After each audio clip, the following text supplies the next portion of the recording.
Hi, everybody. This is Mary Beth from Operation Parent, and we're opening the doors for everyone to come on in. So, as we go ahead and get started, I would love for you to go to our questions section in the GoToWebinar panel. And the first box under the word question is like a kind of a bluish gray. If you could go ahead in there and just type in your name and where you're calling in from or watching our webinar from. We'd love to see where everybody's coming from as we begin everything. I saw somebody said, I have lost sound. Brittany, best bet may be to go back in, to log out, Brittany, and then come back in. I see Vanessa from Kansas, Cynthia from Ohio, Kelly in the next room. Yeah, I saw that. Michelle from North Carolina, David from South Carolina, Nora, Tennessee, uh, Sandy from Iowa. I see a Matthew from Montana. Hey, Waterville, Ohio. David from Kentucky. Great. I see Brittany came back. That's great. Caleb from Idaho Falls, Idaho. I'm hoping we have somebody from North Dakota. That is the only state we have not had somebody come in from. Tiffany from Ohio. Stephanie, Florida. We got a Melanie from Pennsylvania. A lot of Toledo, Ohio people here. Jordan from Colorado. Kevin from Florida. I see somebody from Clarion, Pennsylvania. We see Miranda from Indiana. This is great. Thank you, everybody. Just go ahead, keep logging in. I can't get to everybody, but it's wonderful to see where everybody's calling in from. I see somebody we have in here from New Mexico. Great. It's great seeing all the different people coming in. We're going to go ahead and just continue to put in your name and where you're from, and we'll begin the program in less than a minute. Again, my name is Mary Beth. I'm with Operation Parent. We're just really glad to have you here today. We will be hosting webinars over the summer, so if you're wondering, we'll talk about our newest webinar coming up as we go ahead and get started. Let's see. Great, this is wonderful, guys. Thank you. All right. Okay, well, with that, we're going to go ahead and get started. Let me get my slides going, everybody. Today, we're going to be talking about prescription opioid abuse amongst the teen population with Martin Red. He is with the DEA, and he'll be joining us in a little bit as we begin the presentation. I do want to remind you of what is our next webinar. This one will be on human trafficking, and it'll be on Tuesday, July 30th from 2 p.m. to 3 p.m. Eastern Time.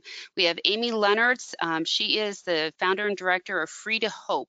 I just encourage you, go ahead, check out her website, and we'll have her website is freetohope.org to learn more, but she does really great work with helping people that are trying to make an impact on the human trafficking, but also for people that are trying to leave it. Maybe they've gotten into it and there is a way out. So she does a great job. And we will be discussing how this affects teens, social media usage, and where the traffickers are finding our youth. For those of you that are new to Operation Parent, we are a parent-driven organization. We provide education resources to those raising teens and preteens. We're really all about parents helping parents. We are parents here at Operation Parent, and our focus is to provide you the best information that's out there with additional resources, and just to kind of give you the heads up on a lot of the things that are going on, and how to help educate your children. So with that, I'm going to turn this over to Michelle Massey, my assistant, who is going to go ahead and talk to you a little bit about the GoToWebinar panel. Great. Good job, Mary Beth, and thanks so much. This is Michelle Massey, as Mary Beth said, and I'm on the program development team here at Operation Parent. I'm the proud parent of a middle schooler and now a high schooler, which is hard to say, but the truth in our family, they're growing up fast. I just want to take you through the system so you know how to use the technology that we're using today. On your webinar control panel, you're going to see an orange tab with an arrow. This tab allows you to open and minimize the screen. If you wish to view your screen without the control panel, just click on that orange tab and minimize it. For now, though, please click on the orange arrow and open up your control panel, and you'll view all the features with me. Many of you just utilize the question feature, so we know that that's working well. And that's where we're going to hear from you today. You saw that the top panel there shows any questions that you've already posted, and below that is another light blue panel where you can type your questions and send them directly to us. So they come privately to Mary Beth and I, and so we're going to encourage questions. We love questions, and you can post them at any time during the webinar. We're going to prompt you at the end of the webinar, but you do not have to wait until that point to go ahead and send Martin a question. All questions are going to be answered at the end of the presentation. Just keep in mind that we might go over the 60-minute mark with the question and answer segment. So if you need to leave the webinar, please do so and understand that you'll get the recording with the remainder of the webinar. We've got some awesome handouts for you all today. We have a copy of today's PowerPoint, which is titled The Prescription Drug Abuse Among Teens. We have a handout titled Growing Up Drug-Free. Also some information on proper disposal of prescription medication, and then an excellent resource on prescription for disaster and how teens misuse. Just double click on those handouts to begin the download process. The handouts will only be available to you while we were in session. Once the webinar has ended and the session is closed, you will not be able to download from this location. However, just keep in mind, we just sent you an email also containing the handouts. So you can download in either place, but if you want to be safe and do it while you're on the webinar, that's a good course of action. We are recording this presentation, and the recording will be sent to you tomorrow. That's a question that we often get when we've gone off live webinar, is when will we get the recording? So I just want to reiterate that you will get the email tomorrow afternoon with the recording, because a lot of folks want to re-listen to what they heard today, and we certainly understand that, and you will have an opportunity to do so. There will also be a short survey sent to you directly after the webinar. It will take about 2 minutes to complete, and we would certainly appreciate the feedback, because we're developing an amazing webinar program here, and your feedback helps us to continue to do that. Now it is my distinct pleasure to turn it over to Martin Redd, who's going to take us through the presentation. Thank you so much.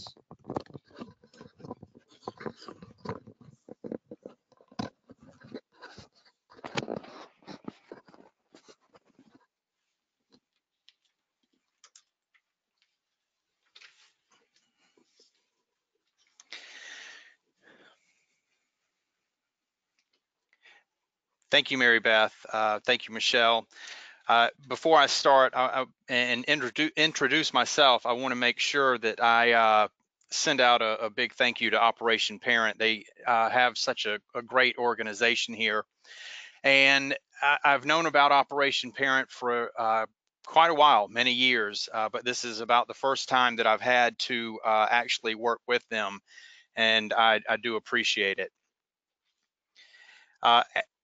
As Mary Beth said, my name is Martin Redd. I am the Diversion Program Manager for the United States Drug Enforcement Administration, DEA, in the Louisville Field Division. And what that means is I am a program manager over all of the diversion investigators and diversion group supervisors that deal in Kentucky, Tennessee, and West Virginia. And what we do is we monitor and evaluate all of the legal pharmaceuticals that come in and around the 3 states, which is the Louisville Field Division.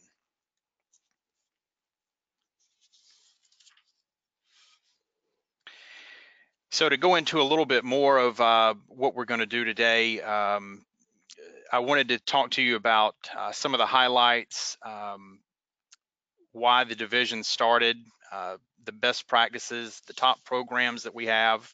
There's a lot of initiatives that DEA gets involved with, and we'll go over those towards the end of the presentation. First, I want to tell you, and I know this doesn't really play into the people from Ohio and New Mexico and all over the country that's tuning in. I did hear David from South Carolina. He's already got a special place in my heart, unless he's a Clemson Tiger fan, and he not so much. But I wanted to let you know, basically, within the division, within the Louisville Field Division, what we do is there's a lot of pharmacies within the 3 states. We've got about 3,100 plus pharmacies that we deal with, over 47,000 practitioners, and oddly enough, the treatment centers, which I think there should be a little bit more of, within the 3 states, there's 48 treatment centers in the states.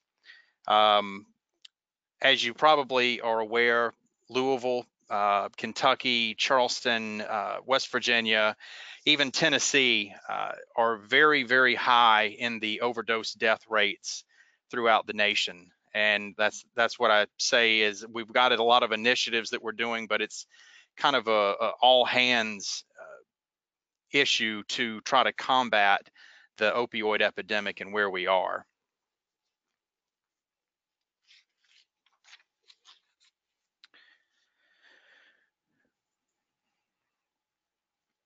So some of the learning objectives, we've got 3 main learning objectives that we want to go over today.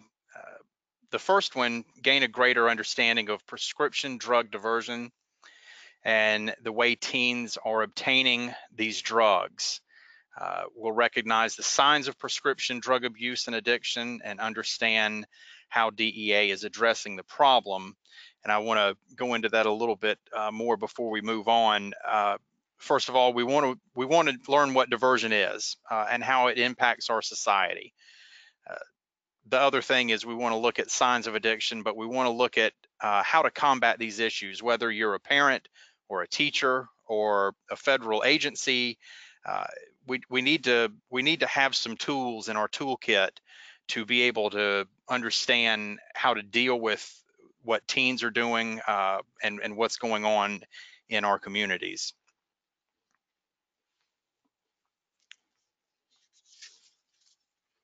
So looking at what prescription drug diversion is, basically it's legitimately made controlled substances that are diverted from their lawful purpose into illicit traffic. That's what drug diversion is. Now, before we go forward, let me give you some examples here. Legally, what we do, we monitor the legal avenues of how controlled substances get shifted throughout the country, whether they are importing hydrocodone into the U.S., that's an importation. If they're dispensing methadone at a narcotic treatment center, which is a methadone clinic, a lot of people know these as different things. They're called narcotic treatment programs. If you're a dentist that's administering controlled substances in the office, a pharmacist who dispenses controlled substances through legitimate areas such as prescriptions, those are all legal. Now, if you get into the non-legal side, or as the federal regulations and laws read, not within the legitimate course of professional practice, you start talking about diversion as it relates to practitioner diversion, where a practitioner may issue a illegitimate prescription for sex. That practitioner may have some type of addiction issue. If you're looking at pharmacy thefts, usually pharmacy techs will divert controlled substances, and we have known to investigate pharmacists as well. The medicine cabinets, and this is a huge deal with our teen population and older population, is all the controlled substances that we tend to not get rid of and leave it in the medicine cabinets. That's a huge area for diversion. So those are some of the things that we're going to talk about as we move through this. And I've got a couple of examples about cases that we've worked in Wichita, Kansas, Louisville, Kentucky, Owensboro. So we'll go through those as well. So signs of practitioner diversion. If we look at this, practitioner diversion, and you could have patient diversion or practitioner diversion. Patients that travel a great distance to see a practitioner, that's a great telltale sign, or a red flag, as we call it, where the patients may be doctor shopping. These patients will also look for a relaxed practitioner, or a practitioner that may be near retirement, that doesn't have his guard up or her guard up as much anymore, not using all the tools to fight doctor shoppers. Doctors, practitioners, they have in almost every state, Missouri not yet, but a prescription monitoring program that most states mandate these practitioners to look at, to monitor their patients, to make sure they're not doctor shopping or diverting pills as they get them from the doctors.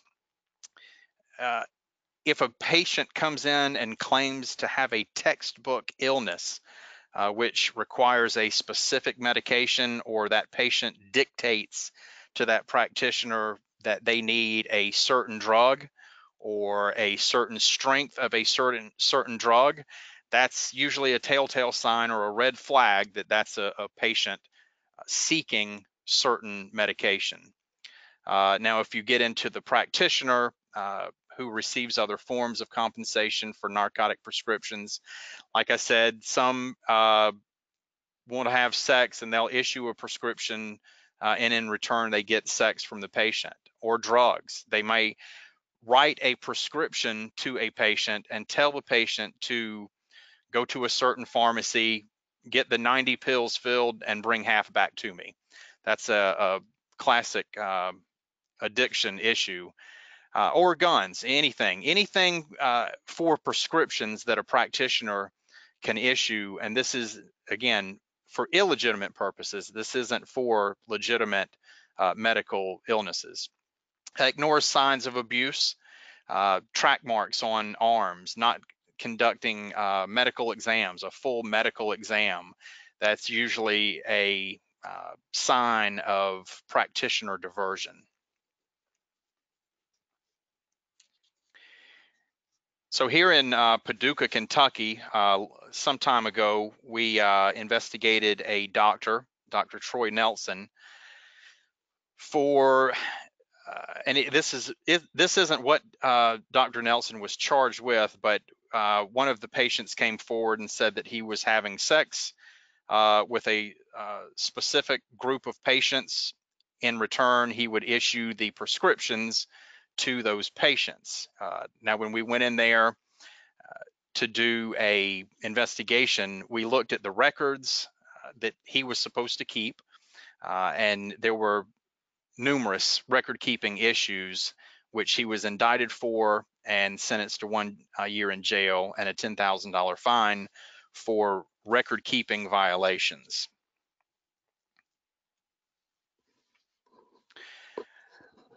Also, when you look at fraudulent prescriptions, that's also a very big issue of diversion. Some of the characteristics for prescription fraud or diversion of prescriptions is when a practitioner issues a legitimate prescription to a patient, that patient may seek to alter the prescription some way, alter the patient's address to where it won't come back on a prescription monitoring database. That patient may alter the quantity. A lot of times doctors will write the number 30 for the quantity, and a patient may put a 1 in front of the 30 to make it 130 pills instead of 30 pills. We always tell practitioners to get in the habit of, if you're going to write 30, write the letter 30 out. So you've got the number 30 and it written out, whether in parentheses or next to the number. That always works well. A lot of times we have seen where it's different colored ink. The doctor may be writing in blue ink. Well, when the patient gets it home, the patient will pick up a black colored ink pen and alter the prescription. That should be a telltale sign for these pharmacists to understand, to look at all of this stuff a little bit better, because they're the pharmacist, and I don't know if we can tell who's on there as a pharmacist, but the pharmacists are basically the last line of defense before those pills are issued and out into our communities. Another way that pills are diverted are pill mills. They have really slowed down a lot. Florida used to have a unbelievable amount of pill mills and rogue pharmacies. New legislation in that area, I know, slowed it considerably. But we had a Dr. Steven Schneider, who's still in prison. This was a 2010 conviction. It was about a 4-year investigation. Dr. Schneider saw up to about 100 patients a day, which any practitioners out there know that that's almost impossible. Sometimes he was seeing patients in his office miraculously while he was at his vacation home in Mexico, and would bill insurance companies, Medicare and Medicaid, for those visits that he never saw. So at the end of it, Dr. Schneider was sentenced to 30 years in prison. His wife, Linda Schneider, was convicted to 33 years, sentenced for 33 years because of her role. He actually went to trial. There were 70 plus people that he was ultimately responsible for killing, and he went to trial for 68 of the deaths, and we got a conviction of that. Now, before we go forward, I just know that recently, and this is a coincidence, in Wichita, Kansas, there was a Stephen Henson, 57 years old, who was a doctor, like I said, in Wichita. He was convicted of excessive prescribing of oxycodone, hydrocodone, alprazolam, and methadone for cash.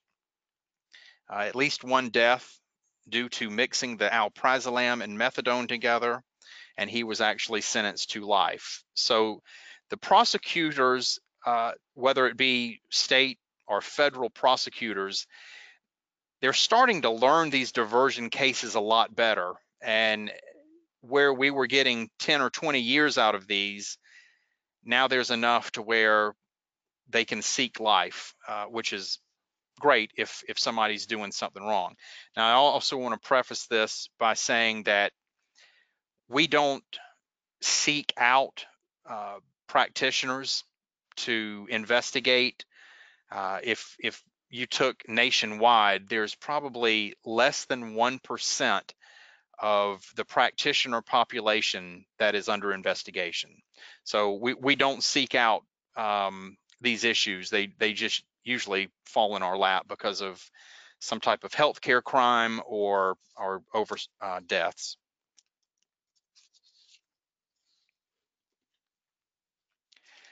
Some other type of diversion cases deals with pharmacy diversion. Again, usually pharmacy techs are the culprits to stealing a lot of pills or shorting prescriptions and stealing the pills for their personal use. This came in Owensboro, Kentucky, where we investigated Mayfair Pharmacy. Diversion does a lot of criminal work and a lot of civil work, but our main goal is to make sure that all of these DEA registrants, everybody that has a DEA registration, whether it be a practitioner or a methadone clinic or a pharmacy, they have to maintain records and inventories of what comes into their place and what goes out of their place. So if it's a pharmacy that we're talking about, those pharmacy records will show kind of like a checkbook of all the pills that came in, all the pills that are dispensed, and what's on hand. In this case with Mayfair Pharmacy, there was a 140,000 plus hydrocodone pill shortage that we found out, where the pharmacy tech was actually diverting 1,000 count quantities of pills, and the pharmacist was actually diverting Robitussin cough syrup with codeine. So the pharmacy paid $75,000 to settle the federal lawsuit. Unfortunately, both of the pharmacists that owned the pharmacy died in the investigation and were never criminally charged.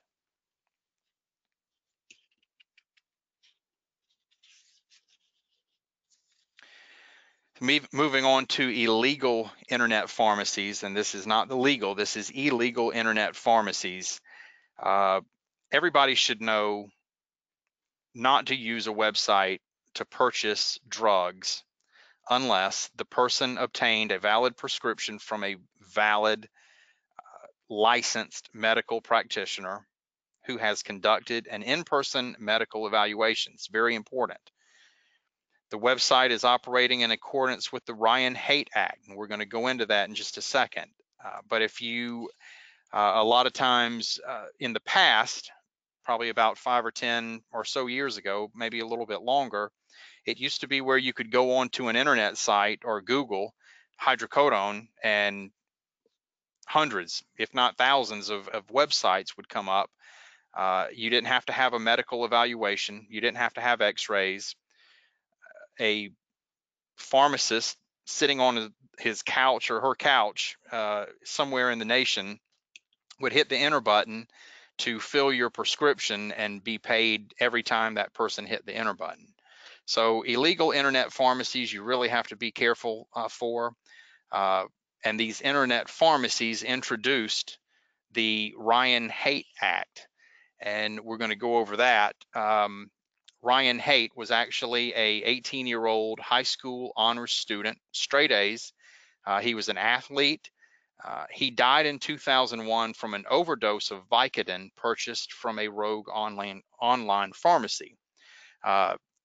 To further that, his mother, finding Ryan lifeless in his bed, contacted the authorities. DEA got involved and found that he had overdosed on Vicodin, which was ordered and prescribed from a doctor that Ryan never saw. It was also delivered by a pharmacist that nobody knew. Both are serving federal prison time at this time. But that's what entered the Ryan-Haight Act of 2008. This amended the Controlled Substance Act, or the CSA, the Controlled Substances Import and Export Act, and added several new provisions to prevent the illegal distribution and dispensing of controlled substances by means of the internet. So as we go on, we look at more of what diversion is, and it brings us to the medicine cabinets.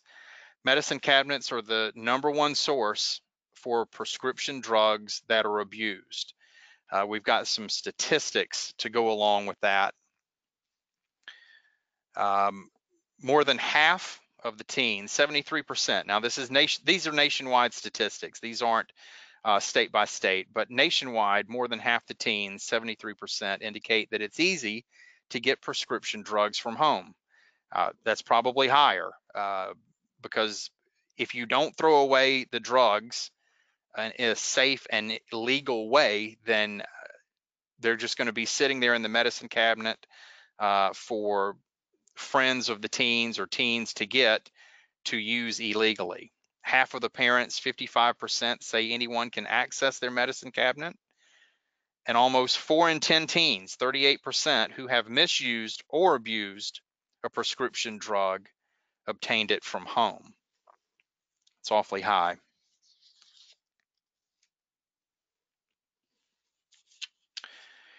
So when you look at the next set of statistics, pain reliever from friends or relatives, it's a little staggering. You can read this, but this statistic shows more than 48% of persons 12 and older. Now that's a little hard for me to say, because when we're talking about prescription drug abuse and addiction with prescriptions, legitimately made prescriptions, we're talking about 12 years and older kids. Over 48% of these kids and older got pills, whether paid for or free. That's not the issue. But they have the mindset that these pills are safer than the street drugs like cocaine, meth, marijuana, which marijuana is still federally illegal. But 40%, over 40%, got the pain reliever from a friend or relative, probably from the medicine cabinet, and almost 9% bought the pain reliever from a friend or relative. And again, whether it's free or they paid for it, they're still getting the drugs that we're not safeguarding or getting rid of when we could. In a little bit, I'm going to talk to you about the national drug take back and the numbers that we're collecting from across the board all over the United States. But the bigger part of this, moving on, is the misuse of prescription drugs is more prevalent than the use of cocaine, heroin, methamphetamine, MDMA, and PCP combined. Very staggering to me. So I show you this picture of the University of Kentucky. I know if you're not in Kentucky, you could care less about the Wildcat Stadium. And David, I think you're gonna, if you're still online, if you're still in the same line of thinking, I have a hard time being a South Carolina fan showing this as well. But I do this to show you the relevance and the magnitude of all of these people. Capacity of 61,000 people in a stadium this large, which brings us to the next statistic. In 2016, 63,632 drug overdose deaths. It's very staggering to me. So if you go back and look at all of those people in UK's stadium, 61,000 capacity, the overdose rate in 2016 far surpassed that. You know, you're looking at one death every 8 minutes, approximately 174 persons per day. 42,000 of those were due to opioids. And if you compare that to our next statistic in 2017, it jumped from 63,000 total drug overdose deaths to 72,300. Now this equates to one death every 7 minutes, approximately 198 per day. So if you really look at this, and of course that number jumped from 42,000 in 2016 to 49,000 in 2017. So I'm going to leave it right here for a second, and I want to kind of break this down a little bit further. I mean, we saw the validity of UK Stadium and it being 61,000 pills. We looked at how it surpassed in 2016 that capacity of that stadium by about 2,500 people and even more in 2017. But if you look at with 63,000 plus deaths in 2016 and 72,000 plus deaths in 2017, I want to ask all of the attendees, are we socially accepting that pills are an okay way to die? Now I say this knowing the answer, that it's not an okay way to die, okay? But I want to put this a little bit more in perspective. If I asked this question. If 72,000 people in 2017 died from heart medication, I bet you the heart medication manufacturer would recall that drug and rectify that issue. Or if 72,000 people in 2017 died from a defective tire, would that tire company have a recall on that specific tire?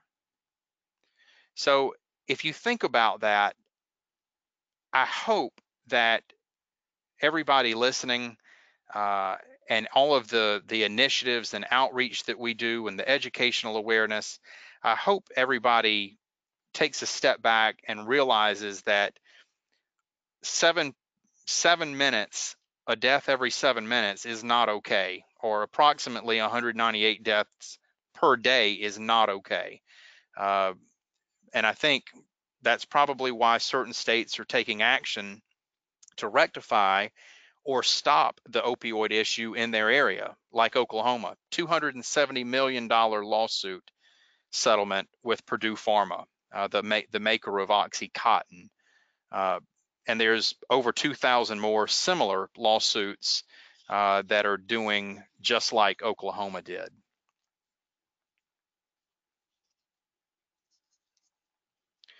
So we look at why, a little bit more in depth of why teens abuse prescription medication. And this is, if somebody could weigh in and tell us the exact answer, we'd probably be a lot better off.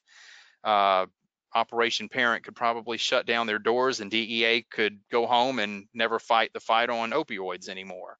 But as it stands, we look at why teens abuse prescription medication, and there's so many different reasons. I think most of it is curiosity, or they want to get in. It's the trend. They want to do what their friends are doing. They want to get high. You know, many prescription drugs, marijuana and alcohol, alcohol and marijuana used as a gateway drug that lead into other drugs. You know, these prescription drugs can make you feel good. They make you feel better. People that are, these teens that are depressed or having a hard time coping with bullying or any of the trends that are going on in the elementary, middle school, and high schools now, they think this is a way out. A lot of times this leads to overdose deaths because they don't know how much to take. They don't know how much their tolerance level can stand. Another thing is to help concentrate doing schoolwork. ADHD medicine is a prime example of that. Or to perform better in sports. A lot of these high school kids that are trying to get a ticket to college, they may use controlled substances like steroids to make sure they get bigger and better and stronger than the next person that they're trying to beat out to get that high school scholarship or that college scholarship. Curiosity is a big one. They just want to know how it makes them feel. Or just a daring behavior. They just want to see what it does. There's so many different ways that teens abuse these drugs. Like I said, it starts with usually a gateway drug, which is marijuana, sometimes marijuana and alcohol. These, going back to the previous issue of why teens abuse the prescription medicine, teens have done what's called a Skittles party or a rainbow party, and they will go take prescription pills from the medicine cabinets, not knowing what it is and not targeting any type of certain medication. It could be a heart medication, or it could be an OxyContin from Purdue Pharma, or it could be a methadone pill for cancer patients, something. But what their initiation is to this party, or this Skittles party, is to bring a handful of pills, put it in a bowl with other pills, and obviously different colored pills. You have that Skittle effect or the rainbow effect. And throughout the night, as these high schoolers or even middle schoolers will go to the bowl and pick up an unknown pill and take it. They don't know what the level of strength is. They don't know what the pill is. They don't know if it's going to contradict something in their body. So it's a very bad issue, and we need to make sure that we definitely rid the cabinets and the medicine cabinets of all unused or expired prescription medicine. So talking about student athletes, high school student athletes can be especially vulnerable to prescription painkillers, and there's a lot of different reasons. And I said one of them. If a person was in a high school sport and they want to get bigger and better and stronger than the next person that they're in line with for a college scholarship, maybe they're probably going to experiment with a controlled substance such as steroids. Some other possible reasons for misuse is pain relief. If you're like me that's overdone it because I'm older and I was out in the yard doing yard work because I'm not 20 years old anymore, they do it for pain relief. They don't want to be sidelined and have this illness or this illness that's going to make them not perform on the field. So they take it for pain relief. An eagerness to return to the field after an injury, or a belief that such medication is safe because they're prescribed by a doctor. And that's what gets into these teens, these middle schoolers' minds. They think they're safer to take a pill. It's safer than going out on the street corner and trying to buy marijuana because they hear that the marijuana is laced with cocaine. The marijuana is now laced with fentanyl, which is a huge killer, and we'll go over the strengths of that in a minute. But they know that these pills, they come from a manufacturer, they're prescribed by a doctor who's very well educated, and they're in a pharmacy that's a sterile place, and they get these pills because a pharmacist thinks that it's okay to dispense a doctor's order for those pills. So commonly misused prescription drugs, we'll go over those, opioids, depressants, stimulants. If you're talking about opioids, you're talking about controlled substances like Schedule II drugs like hydrocodone or Vicodin. You're talking about Robitussin with codeine in it. That's a misuse, that's abused, not highly abused, but it's somewhat abused and very low addictive with the codeine cough syrup. Depressants, usually referred to as Valium or Xanax.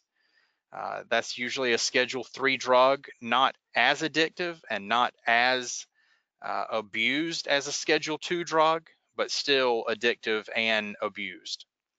And stimulants, which is like Adderall or a Ritalin type ADHD drug.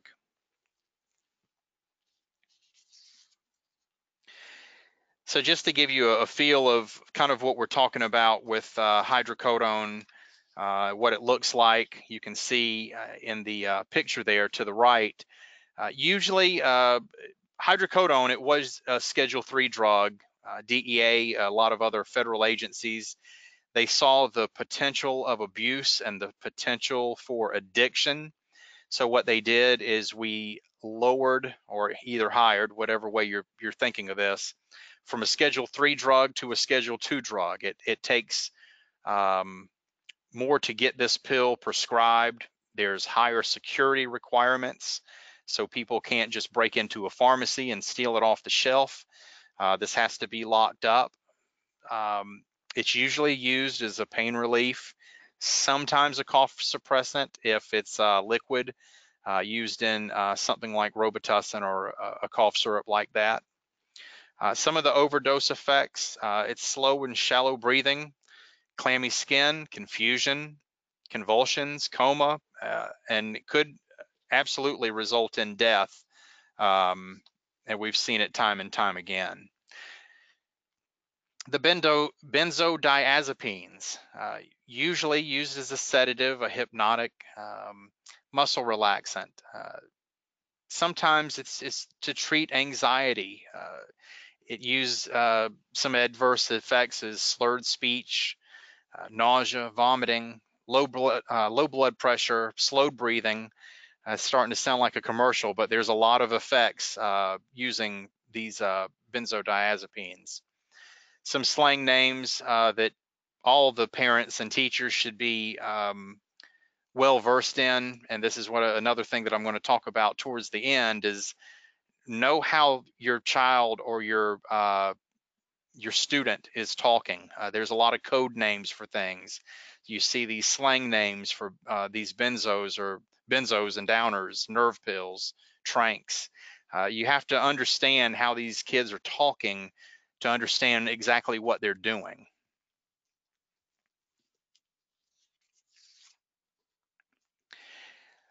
So another is amphetamines.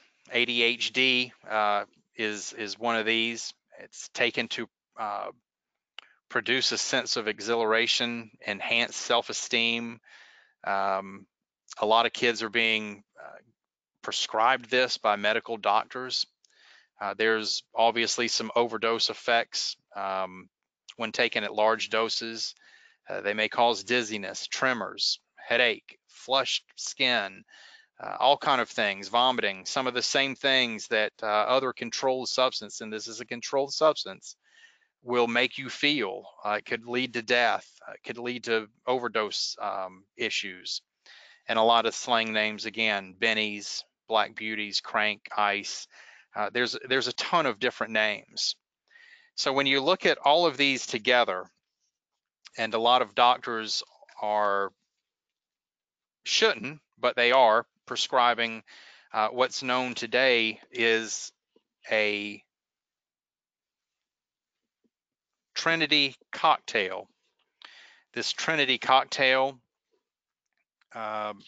usually is a regimen which includes at least one of each of opioid, benzos, or a muscle relaxant. Usually used in pill mills. You'll see this many times in pill mills where a doctor that is prescribing outside the legitimate course of professional practice, that person will usually do this Trinity Cocktail for everybody that comes into the office. They'll do the same strength, the same type of drug.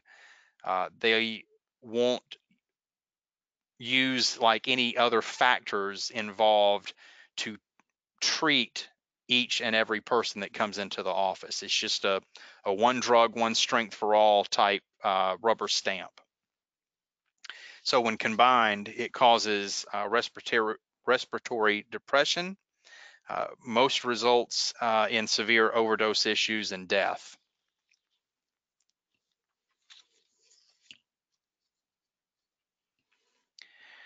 So I know this is a little outside of what we're talking about with the prescription drug and controlled substances. Heroin is a controlled substance, but it's a Schedule I controlled substance. And that's what kind of is the bottom of the barrel almost when people get in that circle of addiction. They, start out with some gateway drug, they'll get into a hydrocodone or an Oxycontin, and then when they can't afford those pills anymore, they can get a much larger high at a reduced rate, get going into heroin. So looking at fentanyl, and this is not the medical fentanyl that you get when you're in the hospital or cancer patients. This is fentanyl coming over from China. Usually it's synthetic opioid. It's 50 to 100 times more potent than heroin. You can see the pictures on the right of the screen there. And carfentanil, which is 100 times more powerful than fentanyl and 10,000 times more powerful than morphine.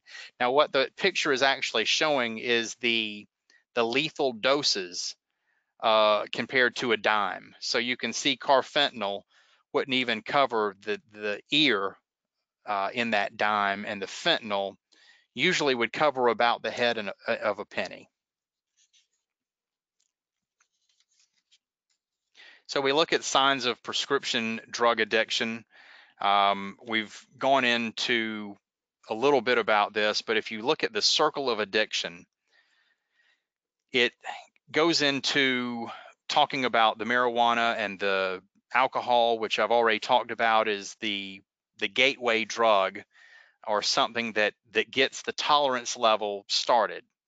Once that tolerance level builds up to that marijuana or the drinking, people want to have that first high again, so they move into like a Lortab or a Vicodin, some type of hydrocodone narcotic prescription. Uh, it takes a little bit, it takes less of the drug to get that same high. Once that you build that tolerance level to that hydrocodone, people go into an oxycodone or an oxycontin. Now, granted that an oxycontin is $80 per milligram, so not a lot of people, especially not a lot of middle school and high school kids, can sustain a $80 a milligram pill, because one 80 milligram pill is $80, just about. But what they'll do is after that, they usually revert to heroin or something illegal like that. You can get it at probably $10 a bag. The high is a lot better than the Oxycontin, or especially the lower dose hydrocodone.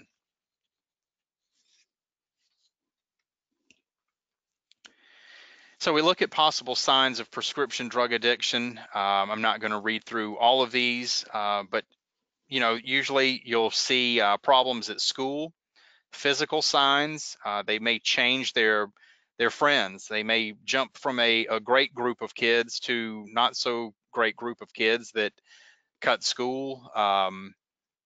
They don't do their homework.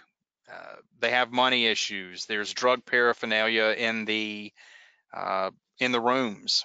You as parents have to check these rooms and don't be a friend, be a parent, and make sure that you are aware of all of these signs. The school, problems at school, the physical signs, bloodshot eyes, if they're dressing differently, that's all signs of what we have to look at. So these are some of the objects related to opioid abuse. And we kind of move into what we can do as an agency, or what you can do as parents or practitioners or pharmacists or people out there that have controlled substance authority. You want to make sure that we talk to your patients or talk to our teens or students. And we want to use the time, such as dinner table discussions, to talk to kids, see what's going on at school. What are the trends? Don't make this such a taboo subject. Make sure that it's out in the open. And then being informed.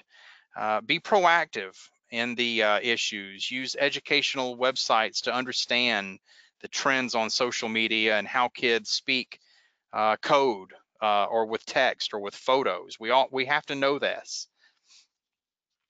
So some of the DEA initiatives that I was talking about earlier, and I'm going to go through these a little quicker, but everybody's got these handouts.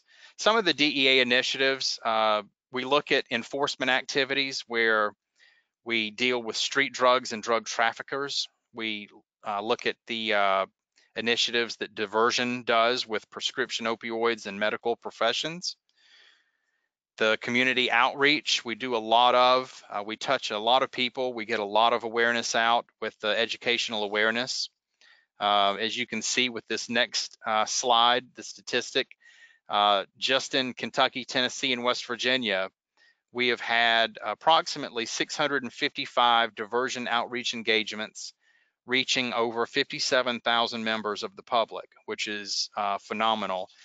The diversion outreach coordinator, Emily Cormier, does a wonderful job with her her proactiveness and getting us out there into these 3 states, as Operation Parent does. Wonderful organization. And then we move into the National Drug Take Back.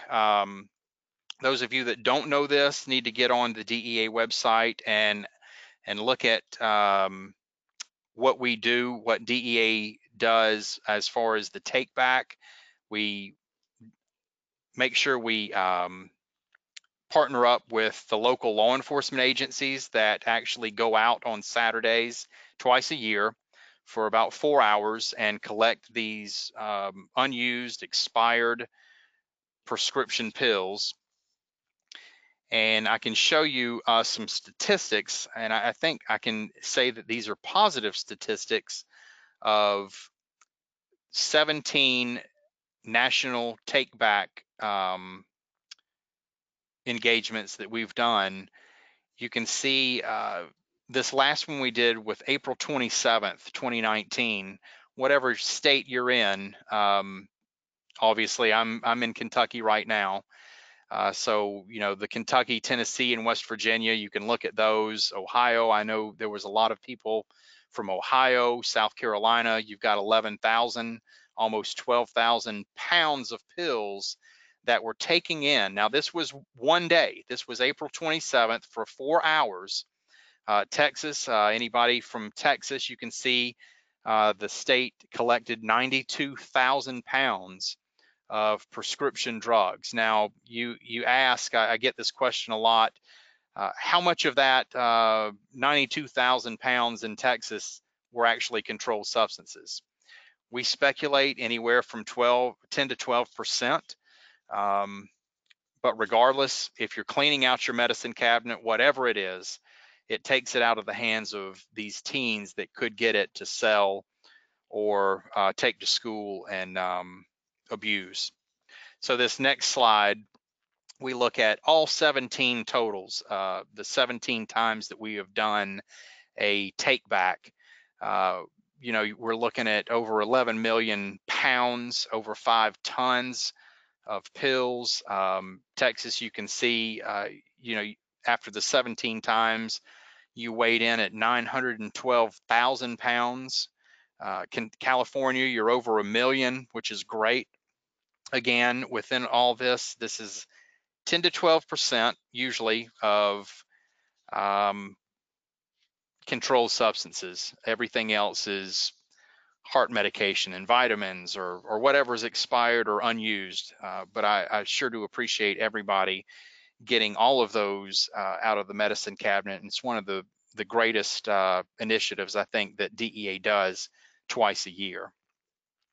So as we go through the next 3 slides, I want to highlight, well, we're going to highlight some of the additional websites for education and awareness that everybody can log on to, get a lot of materials, a lot of statistics.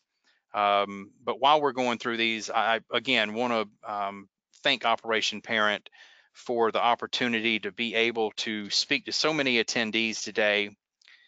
And with that said, that probably brings us to questions.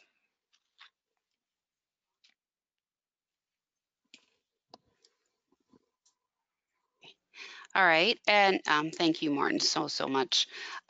If you have a question, now's the time to go ahead and type it in. I just wanted to go real quick over these last few slides. In your slide handout, you have these slides. So again, if you've not downloaded these handouts in the live event, please look for an email from me, Mary Beth Uberti, or it's Marybeth at Operation Parent. .org, and you will see a handout, the handouts attached. But it's Get Smart About Drugs is one site to go to.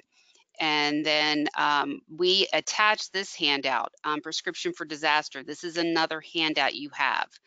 And then also the Growing Up Drug Free is another handout we attached. And Martin and the DEA were kind enough to provide us with those handouts. So with that, again, please go ahead and post questions. I'm going to go through the last few slides and then we'll hit all the questions.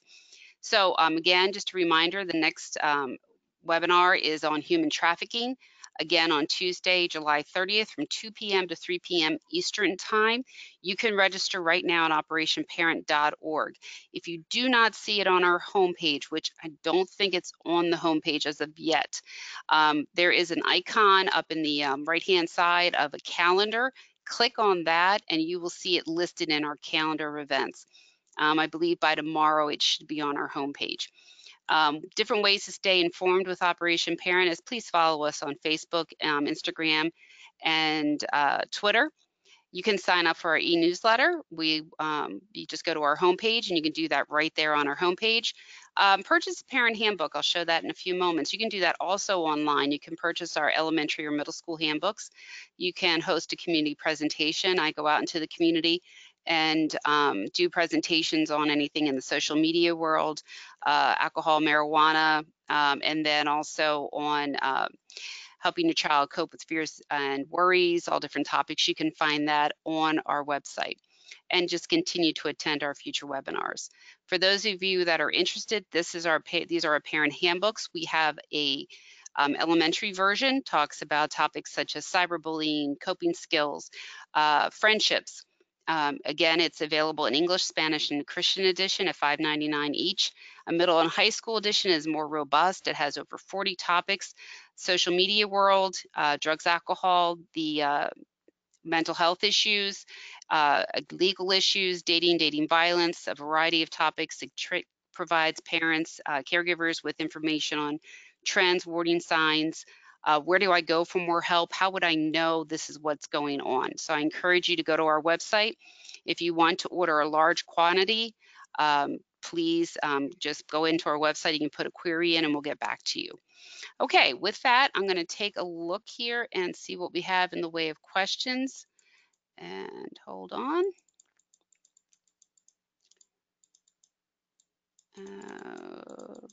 Okay. I'm going to open this. Let me see here. Okay, here we go. It's a little bit easier for me to see. All right. Okay, what about Imodium? Imodium. Are you familiar with that drug? I am familiar with it, but Okay, not a controlled substance. not a controlled substance. Okay. Do you see a day that doctors will not be able to write prescription drugs, prescriptions?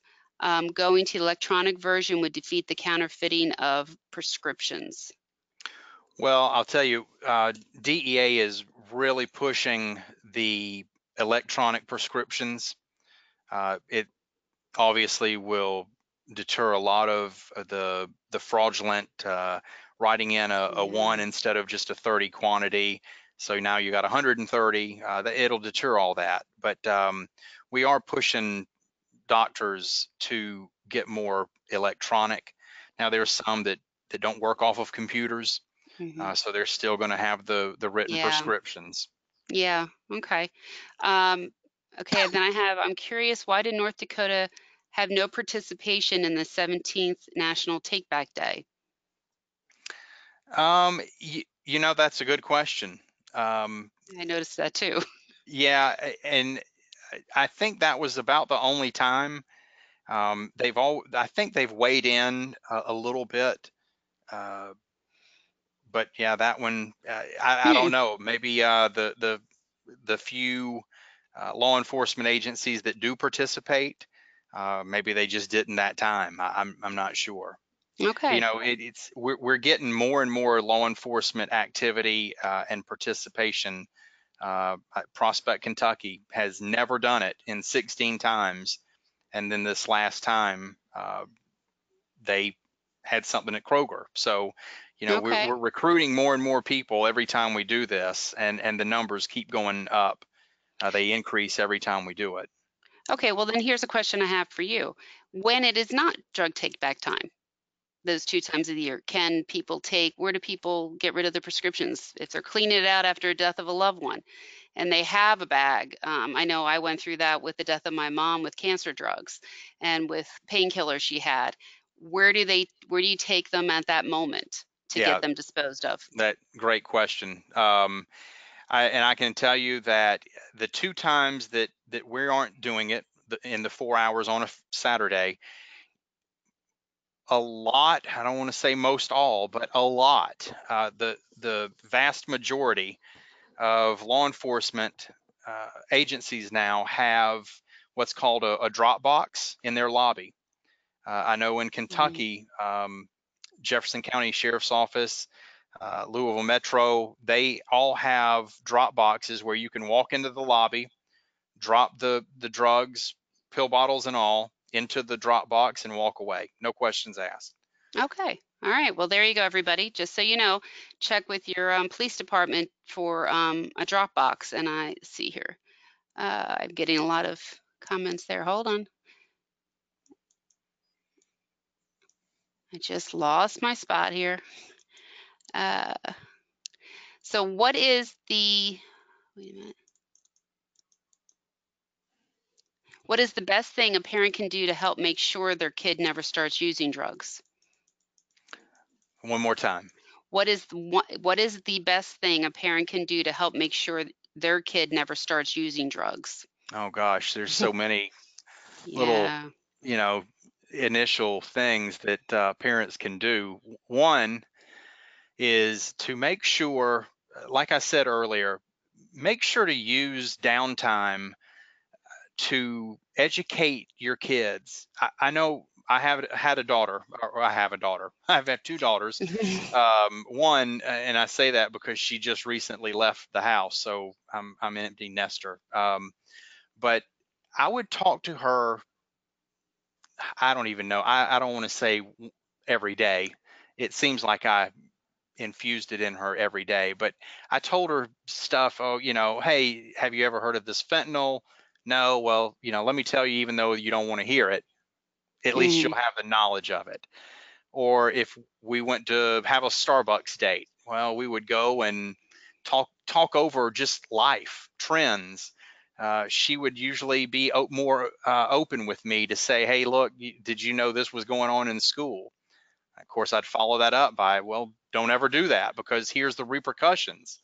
A lot of the teens, kids, they don't know the repercussions of these drugs.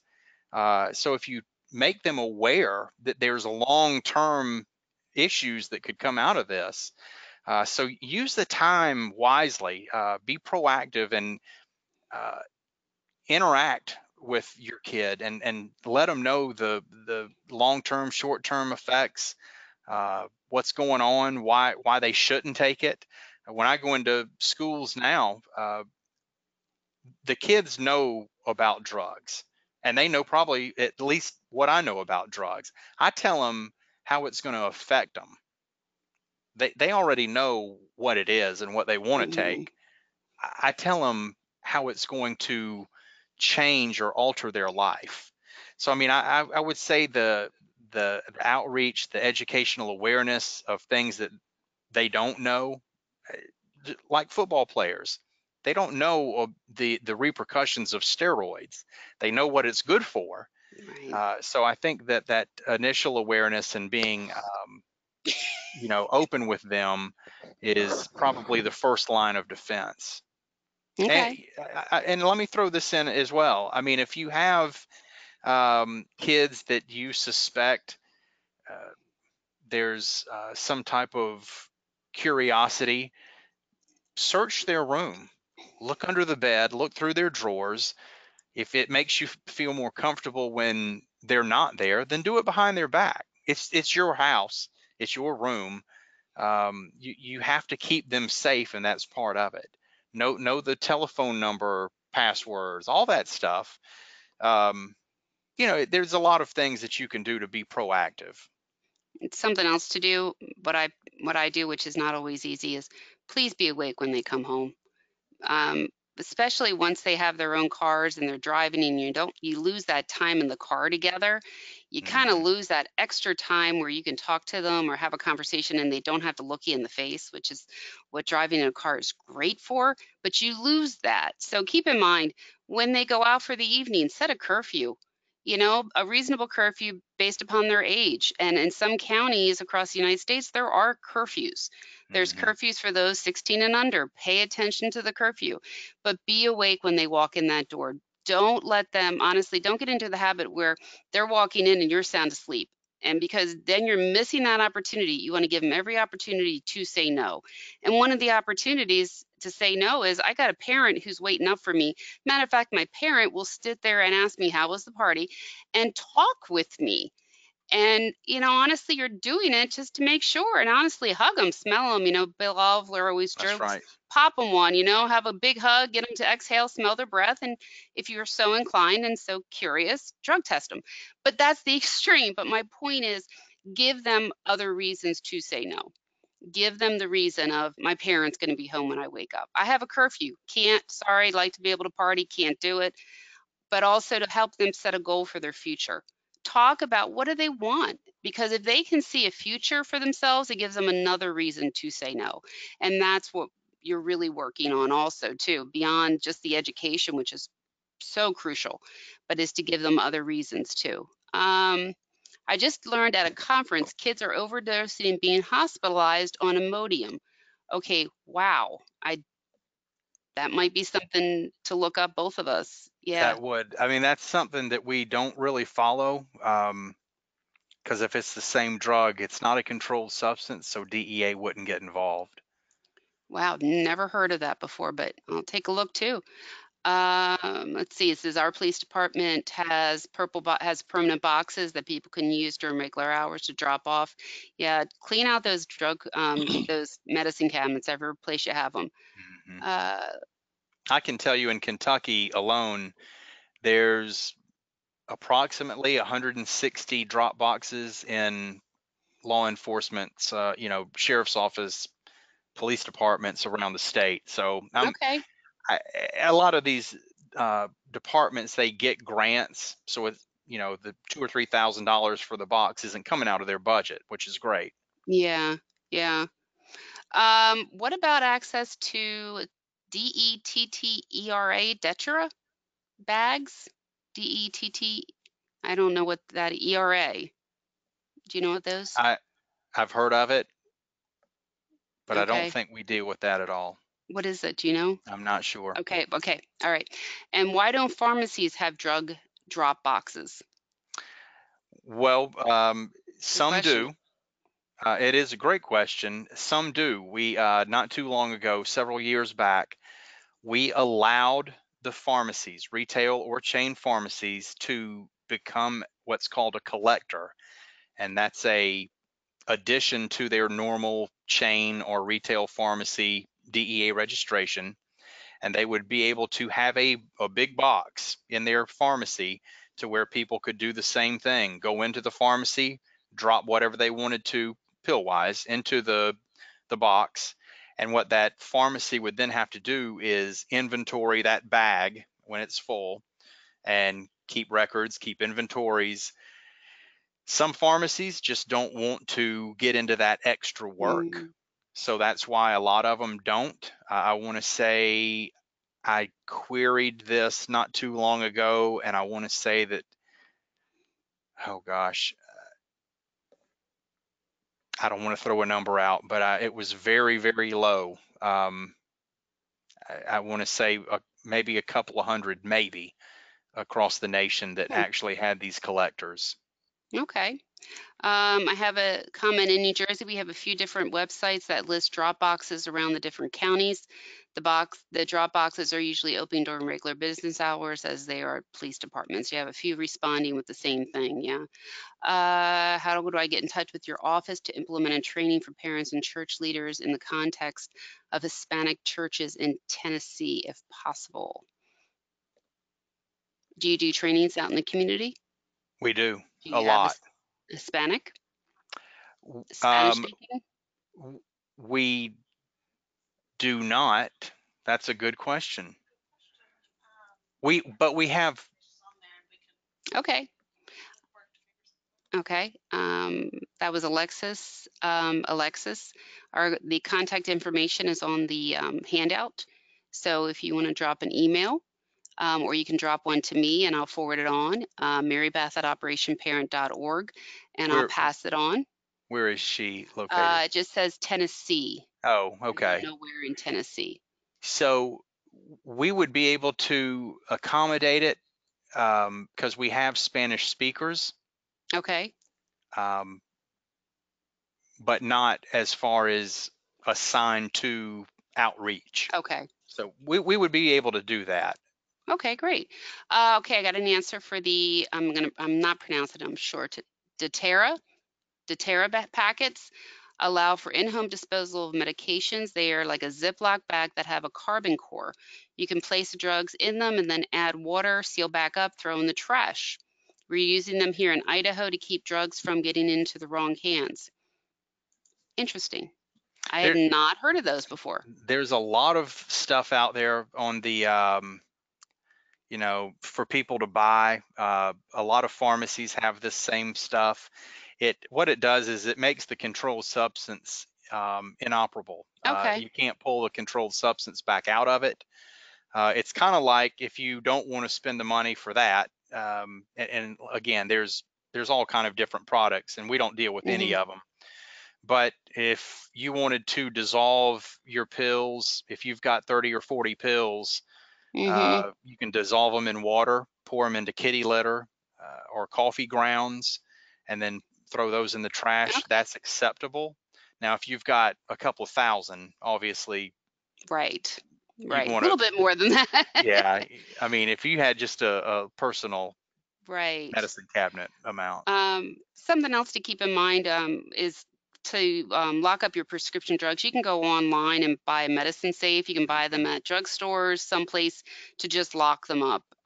Just keep that in mind as a way to lock up anything that you have, even your Motrin and all that too. Unfortunately, you can overdose on Motrin, and it's quite harmful. So please keep that in mind. And that is the last of the questions. So we've gotten through everything. And anything else you wanted to add, or something you thought of that you wanted to add at the last minute here? No, if anybody else has any questions or comments, please. I think the contact info is on one of those first slides with my picture on it. Okay. And we'll get the questions, the comments, and most likely we'll get right back with you. Okay. One more comment. Can you comment on the DEA's success with the DEA 360 initiative? The success? Mm-hmm. Yeah, DEA in Knoxville and Charleston, West Virginia, Knoxville, Tennessee, both are doing a phenomenal amount of outreach. I don't have any statistics on how many people they talk to, but the one in our outreach coordinator in Charleston, West Virginia, is very, very proactive. She does an outstanding job. She goes to all these schools, talks to them. Great job that she does. Okay. All right. Well, everybody, thank you so much for being here today. Again, as soon as I close this down, you will get a survey. It'll take about not even a minute to complete. I encourage you to do so. And please look for this recording in the follow-up email that you will receive 24 hours. So about 3:15 tomorrow, you'll receive the email with the recording in it. For those who are attending live today, only for those attending live, you will also receive your attendance certificate. That'll be attached. It is in a PDF attachment, so just keep an eye out for that. And with that, thank you so much, Martin and Michelle, for your help today, and for Martin for your great job on the webinar, and Emily. And we're going to go ahead and close it out for today. Until the next time, thank you.